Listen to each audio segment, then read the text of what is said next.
I came to faith as a result of my mum coming to faith when I was about 11 years of age, and we were in a fairly dysfunctional home, and suddenly my mum had hope, and I knew that I desperately needed whatever it was that she had. And I was very quickly changed by the Lord. So just for a little bit of a synopsis of my own life, so we know each other. I'm from South Taranaki, from Hawera. Missy is also from Hawera. Woo! Great place. Her mum's still in Hawera, my mum's still in Hawera. It's a good life.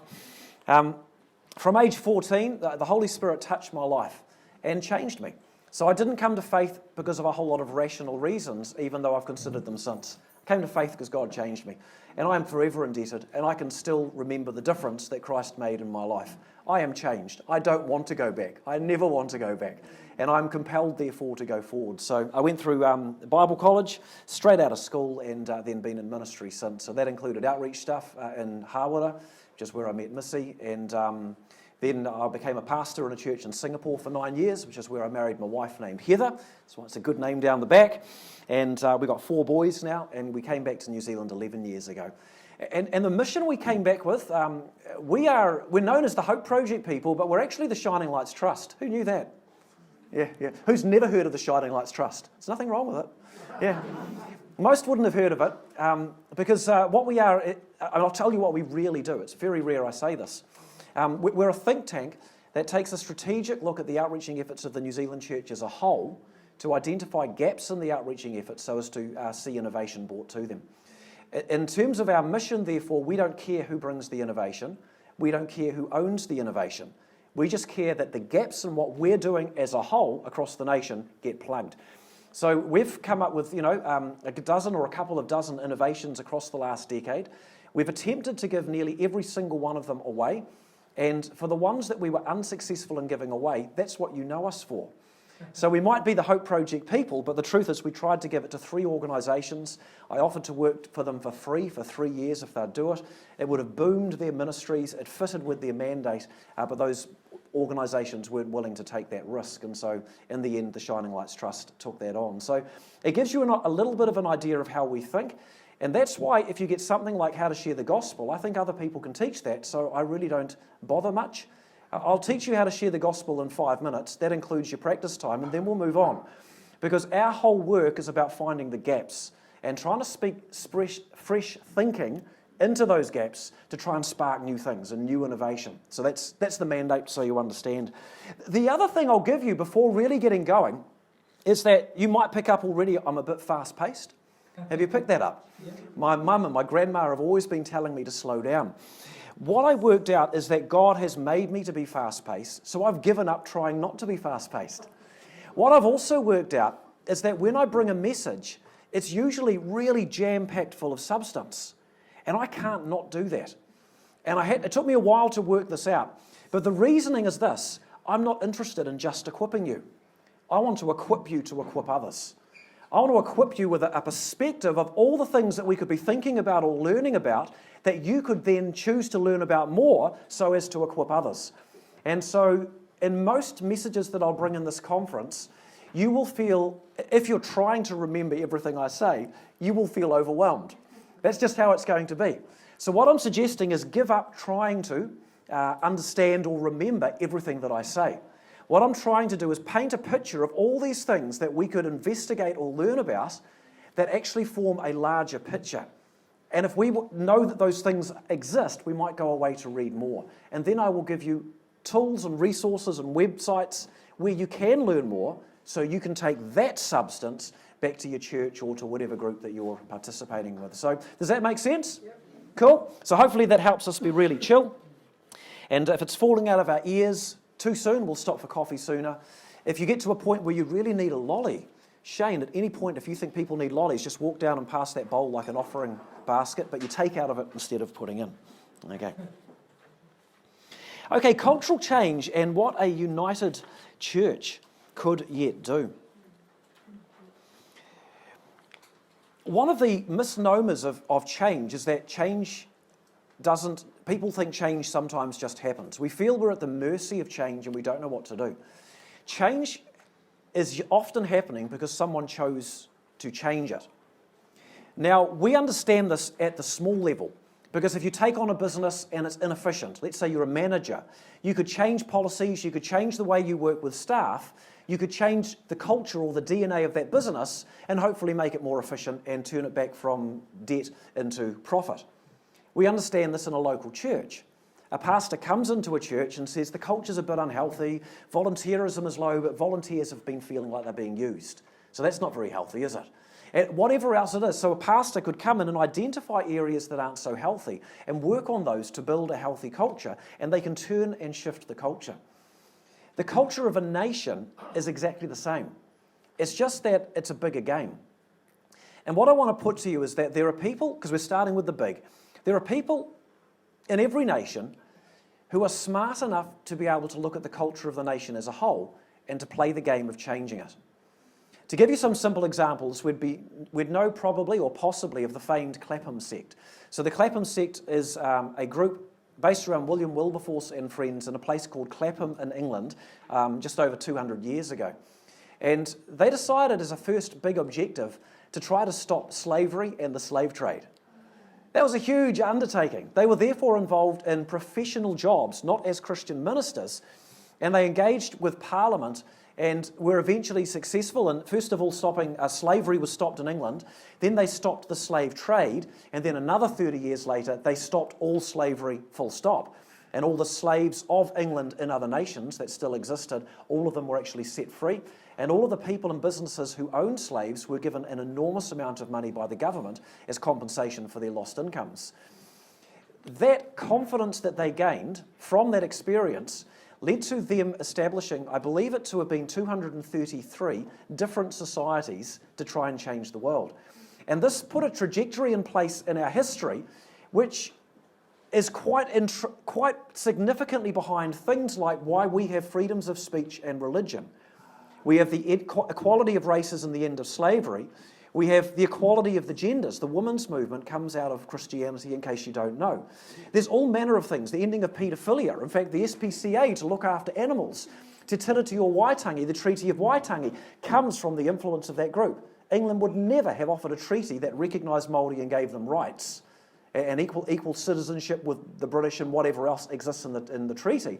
That would never have come about if not for radical Christian activists in Parliament in England who were campaigning, and their cohorts who were the missionaries of New Zealand, who were anti-colonialistic, actually wanting to stop colonisation.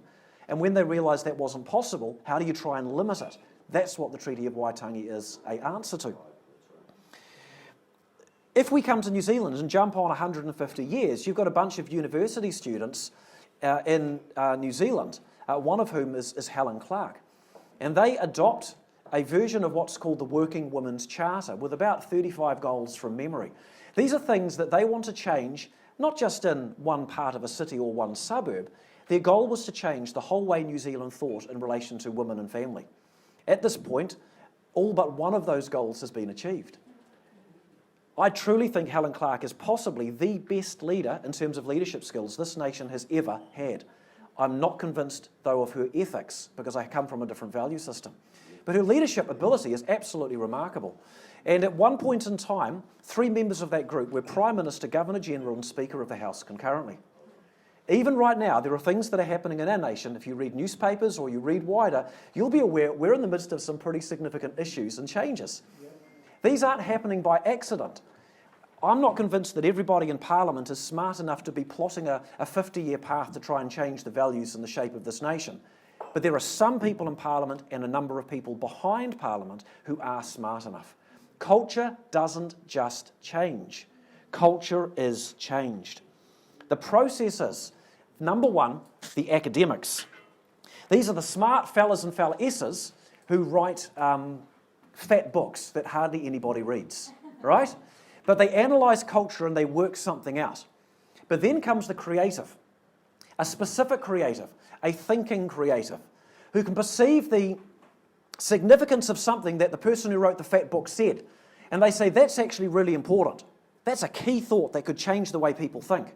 And so the creative takes it and begins to turn it into all manner of media and messaging. You may not even know who this person is behind anything, but they create it so that you're beginning to hear about a message from every direction possible. I call this, for me, I call it the law of the 5. I reckon a person needs to hear something 5 times from separate people. So the perception is 5 independent sources to then go, oh, that must be true. So if you can choreograph somebody hearing something 5 different times from what seems to be like 5 independent sources, then you can begin to influence something that's core to their thinking. Right? It's simple leadership theory. And there's nothing conniving about it if your values that you're trying to bring across are good. But it's unfortunate if the values you're trying to bring across are going to lead to a loss of freedom or a loss of morality that protects the well-being of people. The creatives therefore work to win over key leaders who they recognise to have influence, who win over their next circle of leaders over whom they have influence until you reach a tipping point. The Rensselaer Polytechnic Institute in America did a study in 2012 on cultural change.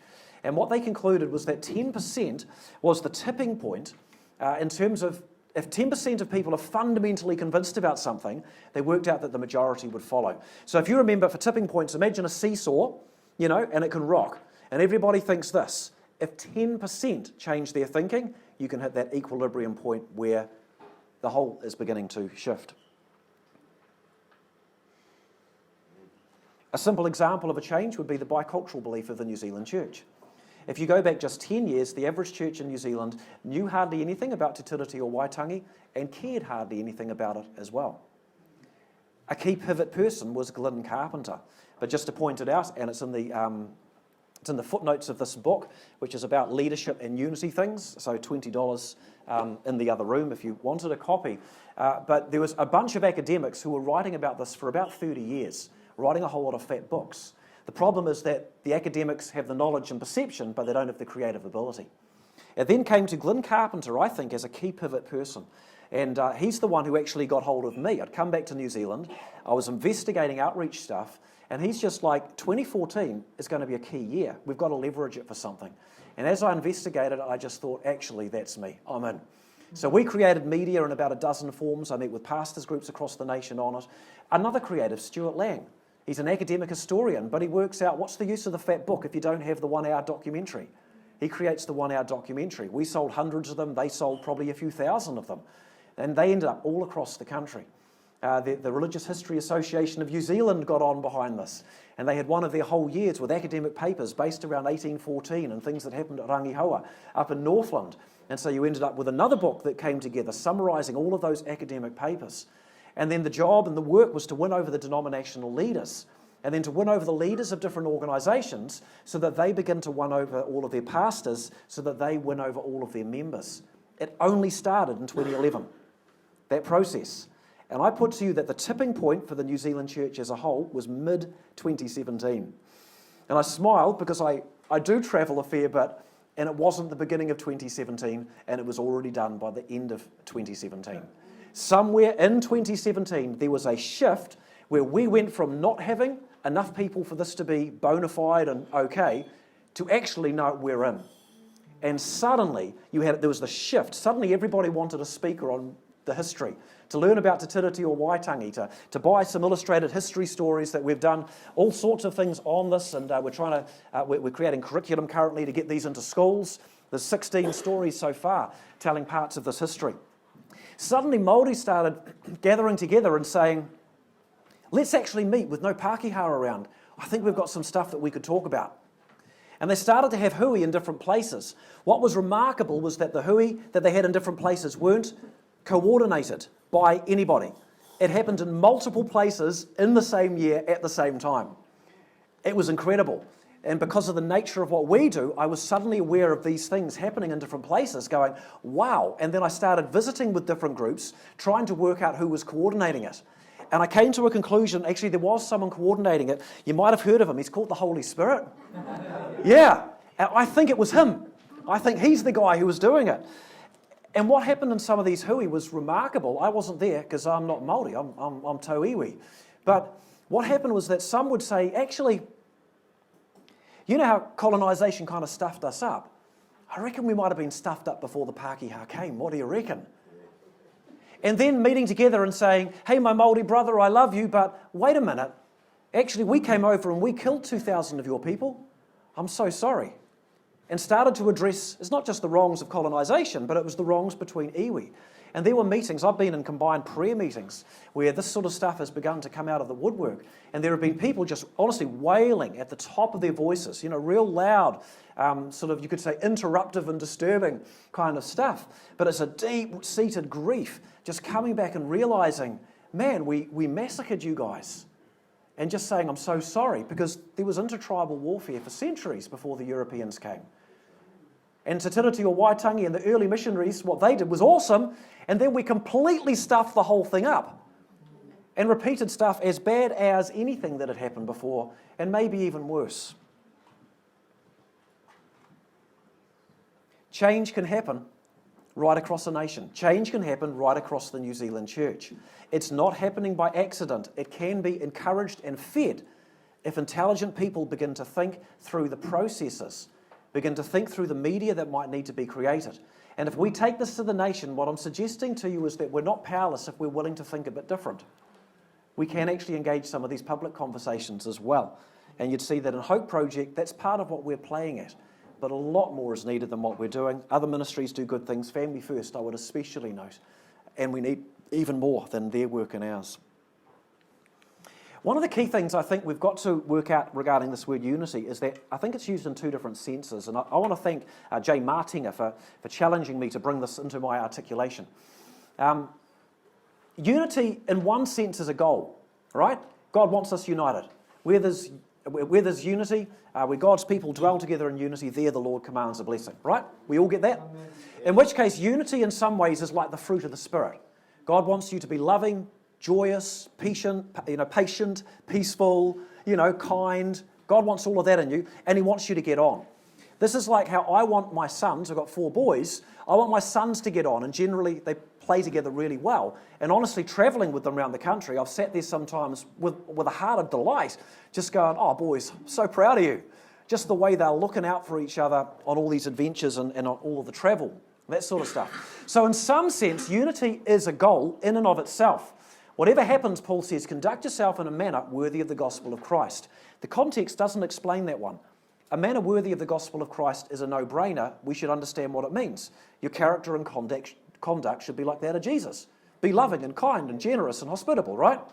Then, if you do that, whether I see you or I only hear about you and I'm not there, I will know that you stand firm in one spirit, striving together as one for the faith of the gospel. I admit it might not be the intent of the passage, but it does paint two dynamics of unity. On the one hand, standing firm in one spirit, it's a place of being. We are in unity.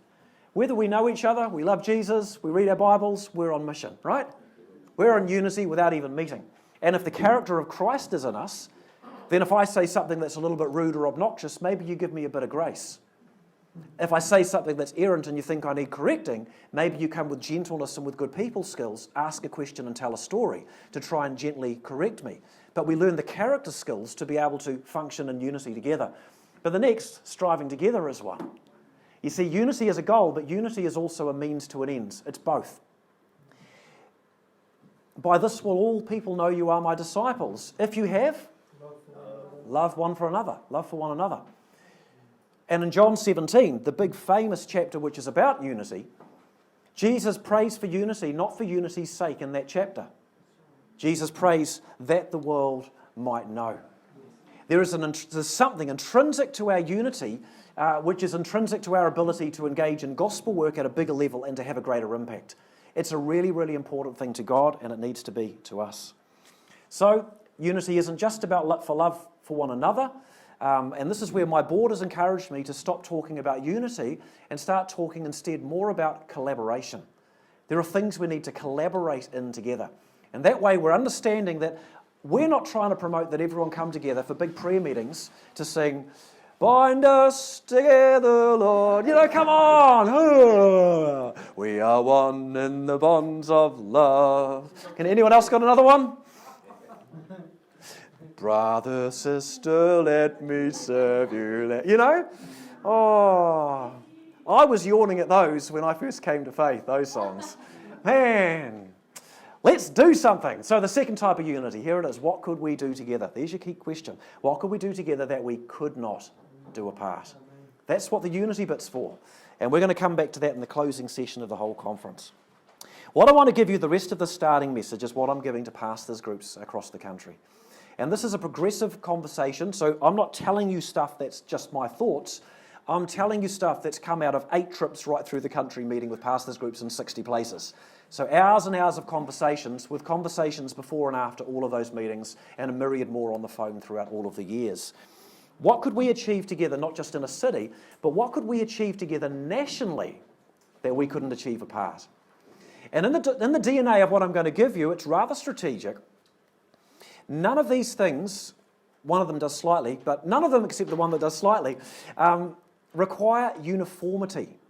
Uniformity is we've all got to be in the same place at the same time. We've all got to do the same thing. Uniformity isn't unity, right? Kids in a school wear uniforms. Uniformity doesn't mean those kids are in unity, does it? They're 2 different things. You want a combined church prayer meeting, uniformity, everybody in the room together. Yeah, that's not going to happen. There's going to be people from an Anglican tradition who will pray, meaningfully with liturgy, and from some Presbyterian traditions where they have a person just leading in serious, considered prayer, and then in a Pentecostal tradition where everybody's yelling at the same time. None of these are right or wrong, but they are different. If you expect everyone in the same room for a prayer meeting, I can just tell you that you get to a city level, it's not going to happen. And it's not disunity. You're trying to force uniformity. Do they love God, read the Bible, and are they on mission? If the answer is yes, well, you're kind of in unity, right? So, this is instead, therefore, about what we could do in unison. These are things that we can do our own way, but we're all looking the same direction to achieve them. What if in the next 20 to 30 years, we could see that our core messages were still being heard in the public square, and we hadn't lost our freedoms to have them heard? If we could have our members equipped sufficiently with conversational skills to be able to engage confidently, because many are struggling because we're going into a more hostile environment. If we could have our members equipped with knowledge and story so they engage sensibly, because I will tell you tomorrow what we get in our social media from a lot of Christians, right? And Christians are as much a problem to us in our social media as non-Christians are. It's really sad. We've got to change this. And finally, if in 20 to 30 years we were even stronger together in prayer. Like those goals? Pretty simple, right? We're going to keep our voice in the public square. We're going to mobilise the individuals with conversational skills, suiting our times because it is getting more hostile. We're going to have to learn. But with knowledge, so we're not just talking endlessly without any substance, and looking to God for favour at all times. Now, it's all in your notes with gaps. Here are some strategies. This is what I'm sharing with pastors' groups this year and we're discussing. Here's some ways that we could achieve this together without requiring uniformity. To see our messages still being heard, fill in the gaps in your notes. What if we could keep the gospel going to most people in most homes annually? So if someone's dumb enough to organise another Hope project, because it's a flippin' lot of work, let's support that thing and help it happen. But let's thank the Lord for Life TV, a church with a big congregation who all by themselves run a national outreach TV program. Just to point it out, that program is thoroughly spectacular. We're blessed to have it. Let's keep working together as churches to do big outreach events in our communities. Let's keep engaging as churches in suburbs to try and connect with as many people as we can in our suburbs. Let's be out there with our messages. But secondly, how about we intentionally try to keep Christ in Christmas and Easter? These are our religious festivals. The simplest illustration would be Christmas, where people have been trying to get Christ and even imagery related to nativity scenes out of shopping areas. Let's just be creative and put nativity scenes everywhere. We can protect it. When we first did the Hope Project in 2014, we had more than 1,000 formal complaints. How dare you bring your religious rubbish into the public square in a secular nation? That's intolerance at its worst. So angry. We explain gently. We tell little stories from history. Religious freedom. We have the right for this. And a religious freedom that exists because of Christianity. And in case you didn't notice, we just did that rather respectfully and gently as compared to how it could have been done, right? And the Secular Education Network, I've actually seen a comment from someone there actually just admitting that and saying, come on, this really is the best of a bad thing, right? These guys are putting their message out. At least it's at Easter, at least it's respectful and gentle. It could be worse. By the Third Hope Project effort in 2016, we didn't have 1,000 complaints. We had 20. You see, the freedom of speech and religion is a case of use it or lose it. We can protect our freedoms if we use them. So why don't we band together and let's just celebrate, respectfully and wisely, but with our messages, celebrate Christmas and Easter. Like, really celebrate it. Go to town. Put your creativity behind it. Do the extra. Put up the billboard. Put up the display on your lawn. Get out your tools and cut something out of, ply, tantalised ply so it doesn't rot and you can use it year after year, and, 3D and whatever else it is that you can come up with. Okay. Next, how do we see our members equipped? It's really simple on this. I think the key teaching topic is called the conversational skills of Jesus. That's what our first hour is about tomorrow. What we need to do is have conversational skill training in every pulpit of every church every year, and in every small group of every church every year, and in every youth group from every church every year. Very simple, right? Equip the saints for the work of the ministry. Most people don't need to know merely how to share the gospel. I think that's easy. They need to know how to start a non-threatening two-way conversation that goes on to spiritual things in a natural, non-pushy, non-weird kind of way, within which you might even be able to talk about that, and then to turn it back to a two-way conversation because the person most often isn't ready to receive Christ. It's conversational skills. And in case you haven't noticed, our society is becoming more hostile toward our faith. And that's a whole different skill set, and Jesus modelled it. We'll look at this tomorrow. Wouldn't it be great if someone was to go the extra hog and create some New Zealand-made resources that could really help with this? Wouldn't that be good? Yes. Yeah, would you be pretty excited if someone did that? Yeah.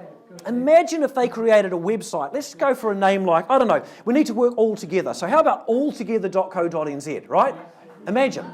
And then imagine if at that website, specifically on this topic, because it's been talked about with pastors groups across the nation 8 times by the end of this year, how about we have a church leaders page with stuff for church leaders, at which there's 4 videos for the elders board on how to build an outreaching culture in a church. It's not just a program or a one-off training. Let's change the whole thing. But what if you could scroll down and find a part of it where there'd be other resources like sermon outlines and studies, with 6 4-week-long sermon series, all with matching studies as Word documents that you can use and edit and make your own. Some of them with graphic design, with, amazing creative names. Imagine it like Teamwork Makes the Dream Work, or maybe Everyday Spiritual Conversations. Wouldn't that make it easier, right? Imagine if there were videos as well, even New Zealand made, and you could just click and take yourself through to a series. With some creative name like, we do this because we care, right? Something like that. Wouldn't that be cool?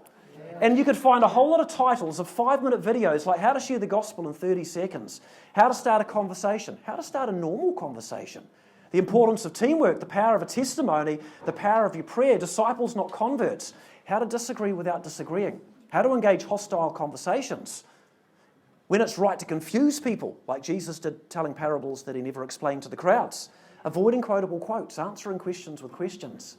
Wow. What if they had small group studies with them? And so all you do is click underneath them and you've got a study. Wouldn't that be awesome? Imagine if they went the extra mile and they thought, okay, there's some people who still print church bulletins. Let's hit them members through the pulpit. Let's hit them through the small group, hit them through videos, and hit them through the bulletin. So you could click and go through to printed things and find, 15, 16 articles, 2 sides of an A5, ready to be printed out, just like that. What about the youth, though? Imagine if the website went further. And if you could click on youth and be taken to an entirely new website, because youth leaders are typically younger, they don't last as long. It would need to be geared for them, right? So imagine if there was a website, with a catchy kind of funky name like, God Talk, You're talking about God Talk? Instead of .co.nz, maybe just godtalk.nz, because it sounds cooler. Wouldn't that be neat? And if you could scroll down there and find New Zealand-made resources like outreach equipping videos, 5 minutes long with discussion guides for youth ministries. Or maybe like leadership videos, the next one along, 12 5-minute videos for new youth leaders, so they learn what the mission of the church is and how to go about it. And maybe a whole lot of stuff to support their school outreach work, because they're in school environments. It's pretty hostile and it's pretty hard. And so you could go through and there's resources at a click of a button for these young youth leaders, and even monthly updates to try and keep them motivated. It'd be a pretty cool way. Yeah, okay, we should pray for that. So, in 20 to 30 years, we could have our core messages still heard, we could have our members equipped with skills to engage, use anybody's resources, but that's all New Zealand made and free. Now, the next one, how do we get our members to engage with knowledge and story? This is a harder one. We've got a problem as a nation. Our public media is beginning to become rather one-sided. Now, we've prided ourselves as a nation on not being like America or Australia, where they have a divided media, they've got a left and they've got a right, and we're kind of like so pleased that New Zealand doesn't have that. We've got a problem. The reason that the right news started, the conservative news started, is because the left took over the news and kept going further left. It's a sad history. So Fox News America started in 1998 for that reason. Sky News started in Australia for the same reason. We've got a problem, folks, and there's no easy fix or solution to it. All I can say is that the freedom of information precedes the freedom of conscience. A person has no ability to make a wise decision unless they have the information needed to know both sides of it. And at the moment, in public media, we're often not getting both sides of a matter. How do we resolve this problem so that we don't just get swept away by those who now control government and media? Right? So it's called the freedom of the press. The Puritans were quite instrumental in getting that established. The key thing that was being battled for was to have a press, that's the media, the newspaper, today it includes TV and radio, separate to the government, because otherwise all the media is a tool of government for government to do whatever it wants. And it tells you the information that you need to know to be convinced with them, and they lead you. So that's actually called socialism, in case you don't know.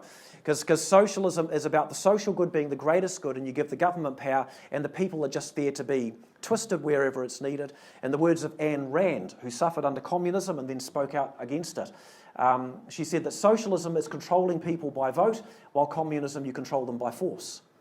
Right? The end goal of socialism, according to Karl Marx, is communism. Just to understand how these things relate. It's about big government for the good of the people, but who says it's for their good? And power corrupts, and the challenge is ultimate power corrupts? Ultimately, yeah. So the answer is we have to give our church members access to information they're not getting from public media. If you've got a couple of $1 million a year and feel crazy, go and start yourself a media channel. I don't happen to have that money.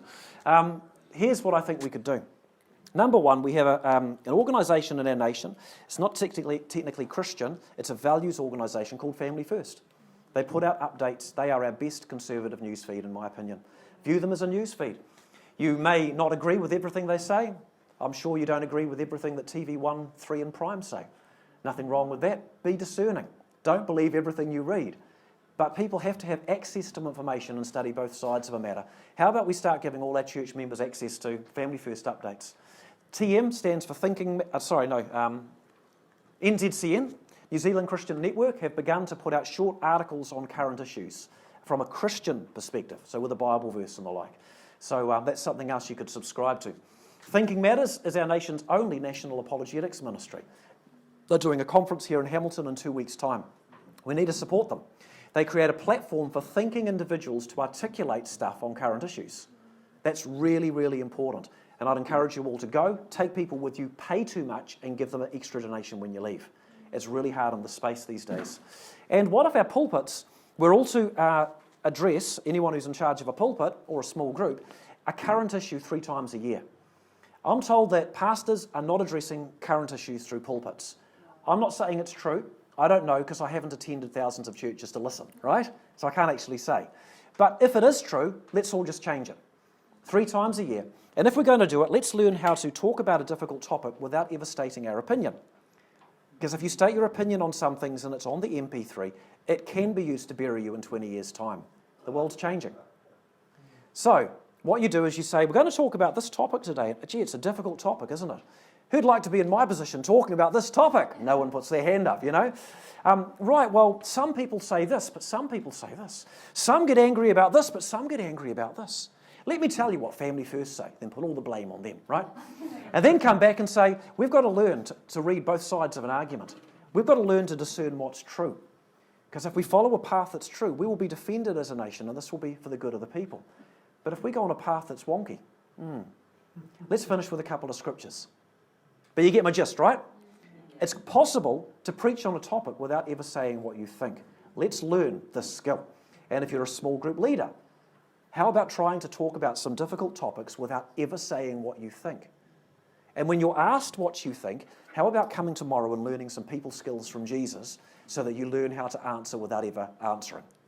Right? Because it can be important. Okay. The second thing is we need story. And I put to you, and this is one of the sessions tomorrow, I mentioned earlier, I think it's one of the most important messages I'm bringing this year. Our history is a gift from God. This nation, I'll give you this statement, I'll try and remember to come back to it tomorrow. This nation here's who we are as New Zealanders. We are a bicultural, multicultural, Christian secular, Christian multi-religious society. It's taken me years to work this out. I'll mix them up so it sounds different, but we are a Christian secular, bicultural, multicultural, Christian multi-religious nation. And I'll explain every one of those words to you tomorrow. And they're all in the order that I stated them, not in the opposite order. That's highly, highly important. We are constitutionally bicultural, as an example. But in the tauiwi, tangata tiriti, non-Māori side, we are obviously multiple cultures. So are we multicultured? Yes. But we're still bicultural constitutionally, and there is a prominent emphasis, therefore, to be placed on things Māori. Now, that story is gold. The simplest example, and then I'll bounce on, would be, is Christianity an imposition of colonisation? Because if it is, it's got no right to be here. No, it was invited by Te Pahi and then by Ruatara, and the first European settlement made up of missionaries was an invited settlement. Māori then embraced the gospel for themselves and spread it for themselves. So therefore the gospel is legitimately here. But that story is rather important. You could present an argument and they'll just argue back with you. You could tell a story, you haven't stated anything, but you kind of have. And it's more memorable and it's more effective. We have 100 or more stories like that. Not only from our bicultural history, but from where our values come from. This is one of the most free, prosperous and equality-based places in the world and in all of human history. We are living in heaven on earth as far as it goes. How did we get it so good? Okay. Finally, to increase prayer, all we do is promote it and prioritise it. Church prayer, national prayer, city prayer, suburb prayer, home prayer. I suggest that these ones that are underlined are areas to try and strengthen into the next 10 years if we want to. Pastors' group prayer. Not every pastor is going to have the energy to turn up every week to pray with others. That's not the end of the world. That's not wrong. But some will have a gift and a heart for the city that's particularly that way. I'm in a pastor's prayer meeting every single week. Combined church prayer. I don't think we have to have combined church prayer. I've already said that. It can be uniformity. But I also think Jesus likes it. So if we can kind of have it and just accommodate a good number of people, not everyone joins, but I do think Jesus likes it. I'm quite sure of that. If he isn't particularly into it, I'm into it. Invite me. I'll come. That'll be great. The other two that I think are really key for us to focus on more now is school prayer and workplace prayer.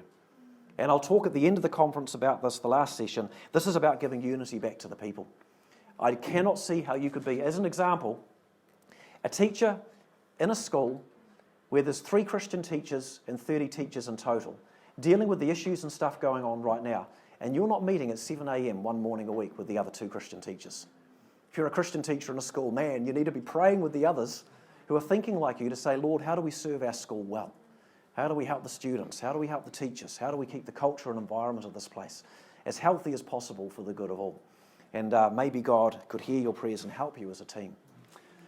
We could see our messages still heard, our members with skill to engage confidently, but also knowledge and story to engage wisely and be stronger in prayer.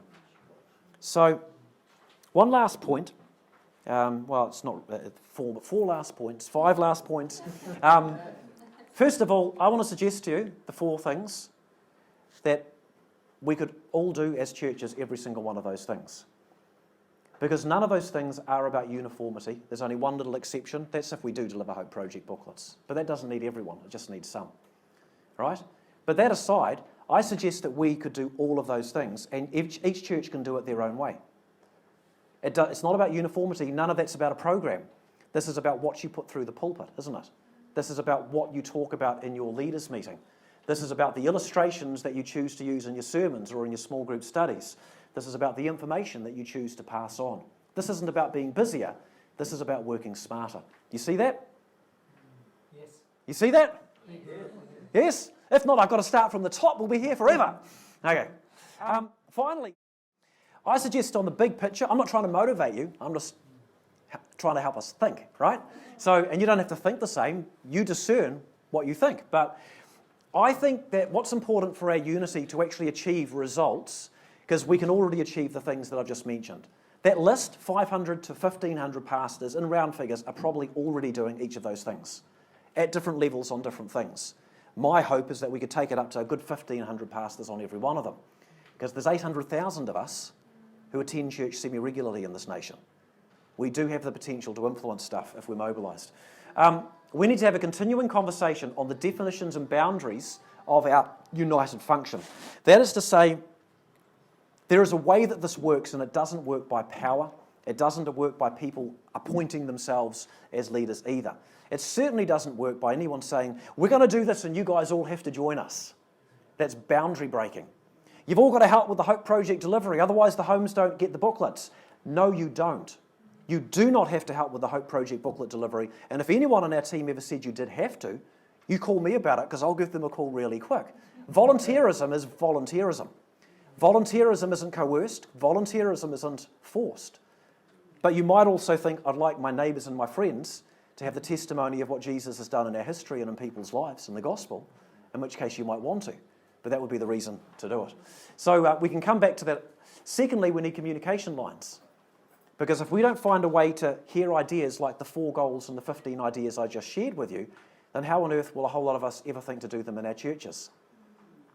How are we going to have the communication lines, though, if we don't discern how these things might be working? If we only look at the structures of power, we might not even see it. And finally, we need to give some thought to what a sensible strategy looks like. Because I suggest to you that we've had too many years of uniformity type strategies. You've all got to be dressed the same. Oh, sorry, our team in these shirts. What a hypocrite today. But you've all got to be dressed the same, in the same place, doing the same thing, following my lead because I'm so awesome. We're going to reach the city. Let's all be at the one event. I think we've had too many years of that kind of stuff. How about we find approaches where we're actually just in unity and doing it our own way? Those two things at the same time. And we love Jesus, we read the Bible, we're on mission. Let's discuss some ideas together. Maybe some of them will make sense to us. Let's embrace those ideas in unison together, and I believe we could make a difference.